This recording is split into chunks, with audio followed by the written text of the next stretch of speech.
Hey everyone, RogueGold here. Welcome back to the Division 2. And today, I want to talk about the 2025 winter event. At the time of me making this video, the event is not over yet. You've got until January 6th if you want to jump in and progress. But by now, we have seen most of what the event has to offer. Yeah, we've hunted down Krampus, we found all of the hidden presents out in the open world, we opened a million different reward crates, as you're seeing me do in the background. So much like we did with the Halloween event a few weeks back, today I just wanted to sit down, talk about all of the things that we got here, and give my thoughts. Take a look at what worked, what could still be improved moving forward. But I'll tell you, on that latter part, we are going to be doing some nitpicking because largely, I think the team did a phenomenal job here. And from what I've seen, much of the community seems to agree. But let's just get straight to it. So if you enjoy this one and you want to catch more of my content on the Division 2 moving forward, then be sure to subscribe. A major shout out and thank you as always to our channel members. It is your support that allows me to keep making these videos. Thank you so much. But without further ado,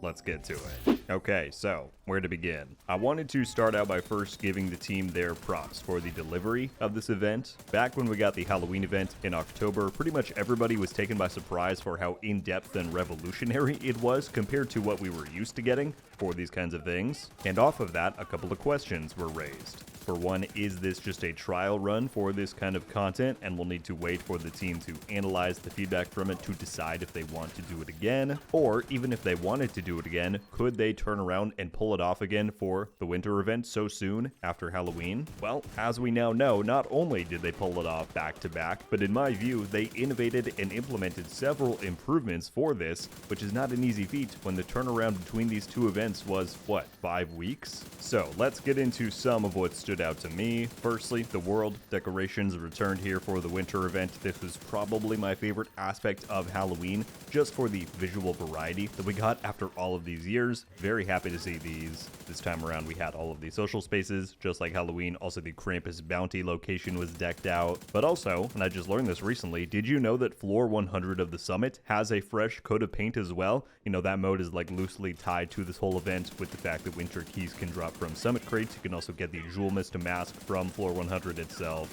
So yeah, just another neat detail and little surprise that the devs threw in. As far as decorations go, though, the cherry on top here is the fact that decorative snow falls while you are at the base or in any other outdoor social space. I know some have found this to be lackluster since it is only at the social spaces and it doesn't really behave like true snow. I can't fault you for that, but I would prefer that we get this over nothing, which is what we've had for all past years. So I think it was a nice touch. Then we of course have the Krampus Lauf spawns and the Krampus bounty itself. Very similar structure to Halloween here with the Houndsman, but there were some key changes made to ultimately make me prefer this version a lot more. For one, the minion spawn points have been greatly increased, which at least for me made it far less repetitious. I do, however, think that the fact that loot goblin spawns still do work has hindered that a little bit, but we'll touch on that more later. I personally much preferred Krampus as a boss to the Houndsman. I think he had a more unique attack pattern. Certain strategies need to be employed to deal with him chasing after you while all of these ads are spawning around the room, whereas the Houndsman was essentially just a hunter, which is still very cool, but I think that leads to a certain familiar gameplay rhythm that you fall into. Beyond that, the open world present hunt was a surprise and super fun, in my opinion. We basically traded the presence of a usual project chain for this, and if that is the choice moving forward, I much prefer this. I think my only gripe with all of that is I wish the reward was a little bit cooler,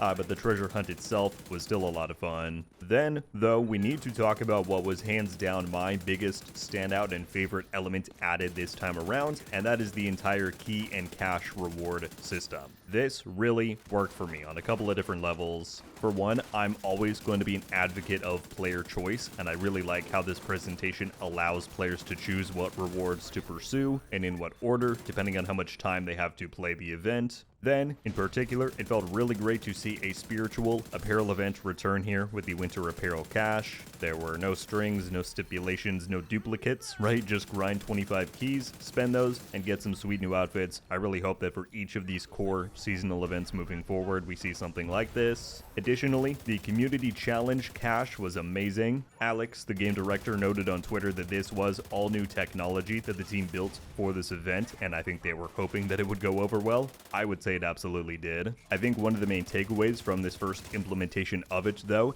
is that the goals can likely be set a lot higher, or there could at least be multiple tiers of goals if the team wanted to do it that way. You know, originally when they talked about this, the goal was going to be 1 million keys, and people freaked out at that. They thought there's no way that we can hit that. But then it turns out that each of the major platforms hit 330,000 within the first, like 2 to 3 days of a 3-week event. So again, I really enjoyed the community challenge, really want to see this technology and system return. I think it's a great outlet for grind for people who otherwise don't have too much that they want to get out of these caches. But in the future, let's raise that cap and get some real challenge going. Alright, so by now we've gone through a bunch of what I liked about this winter event, but is there anything that I think could be improved? Yes, I do. Again, that does not discredit the hard work that was put in here, but there's always room for improvement, as the saying goes. Firstly, I actually wanted to add on to a comment that I received on one of my winter event videos. I think this person was a bit more exasperated by the event offerings than I was, but their two main suggestions that they give actually got the gears turning in my head quite a bit. I'll put the comment on screen here, but their first suggestion was that Krampus Lauf minions should have replaced the kill squads featured in retaliations for the duration of the event, and I think this would actually make a lot of sense, because as it is right now, the minion spawning loop is actually inversely efficient for how retaliations fit into the open world loop. By that I mean, compared to Halloween, you are not encouraged to just camp the loot goblin spots to run into Krampus Lauf, right? Just traverse the open world, and they can then spawn in a variety of places every 10 minutes. As we all know, though, doing more and more open world content eventually triggers a retaliation. The problem is Krampus Lauf cannot spawn within retaliations, meaning if you choose to do one, once you trigger it, you're blowing way past your every 10-minute spawn window and losing out on that efficiency. So you're then left with the choice of either engaging with one system as the game designs, or you can actively ignore it to focus on event efficiency. But if by playing open world content you would then lead up to a retaliation, and then in that you had a chance to fight, 1 to 3 Krampus Lauf squads in one run, depending on how many spawn, that would be a really rewarding loop. The other suggestion that the commenter then offered was that they should have gone in and added winter keys to the priority objective loot pool, and I would upvote this 1 million times if I could. I was somebody who really enjoyed back when passive modifiers were in the priority objective pool. I think we only ever got that the first season in Seasons 2.0, but I liked it a lot. Priority objectives are still great for Season XP farms, exotic component farms, all of that, but I think adding event keys to their loot pools would just create that one extra layer of player choice. And it would add additional incentive and reward for players who take the time to properly align their playtime with that system.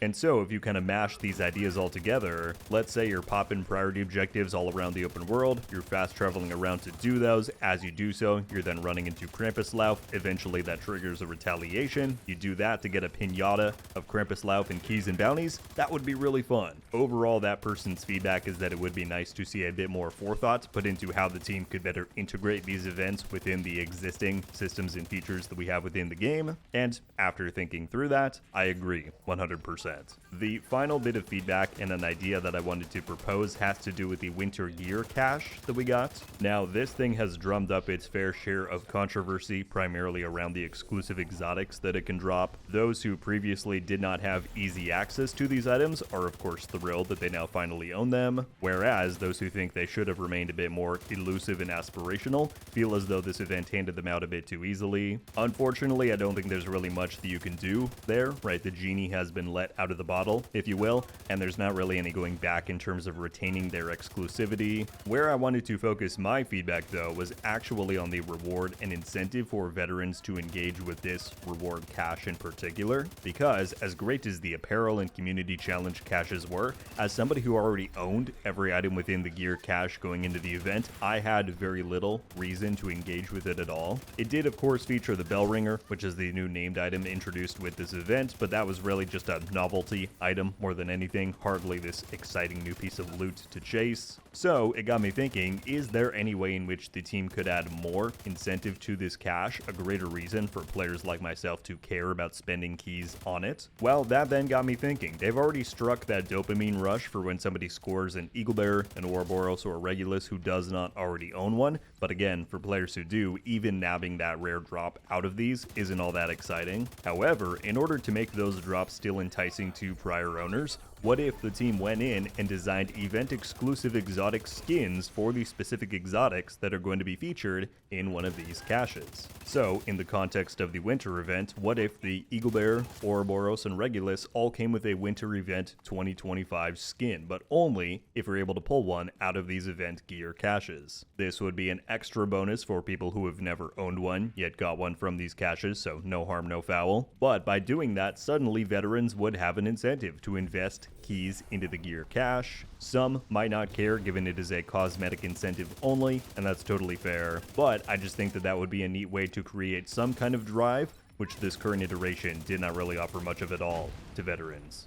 Well, my friends, I believe that that is everything that I have in terms of thoughts and feedback on the 2025 winter event. As goes without saying, and I mentioned this earlier on, I have thoroughly enjoyed this event, and I commend the team for delivering another banger so soon after the Halloween event, including several areas that I thought were genuine improvements. I think I said it back during my Halloween event review, but if we could get 4 of these types of events per year, Easter/spring, summer, Halloween/fall, and then winter, that would be an incredible cadence and an awesome thing to look forward to each season. We'll see what's in store, but my read is that these have been pretty successful, so I imagine that we're only going to see more and more investments. At this point, though, I would love to get any and all thoughts that you all may have surrounding the winter event. What do you think about it on its own merit? How do you think it improved from the Halloween event? Are there any things that Halloween potentially did better? And what further refinements or improvements would you want to see for these types of events moving forward? Again, just because they did a pretty darn good job here does not mean there isn't still more room to grow, so let us know your thoughts. But that is just about everything that I've got to go over today. Thank you all so much for watching. I'll catch you back soon.